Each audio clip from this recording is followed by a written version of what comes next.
శ్రీమతి శ్రావణి శ్రీ బండారు.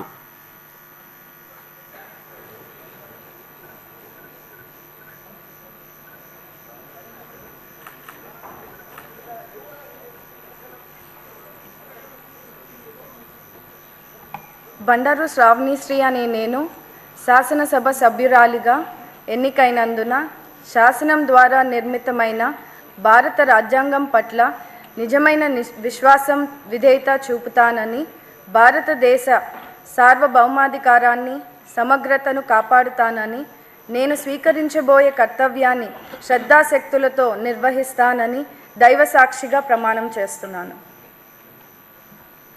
ఆంధ్రప్రదేశ్ శాసనసభ సభ్యురాలినైన బండారు శ్రావణిశ్రీ అనే నేను సభ నియమాలకు కట్టుబడి ఉంటానని, వాటిని అనుసరిస్తానని, సభ మర్యాదలను పాటిస్తానని, సాంప్రదాయాలను గౌరవిస్తానని దైవ సాక్షిగా ప్రమాణం చేస్తున్నాను.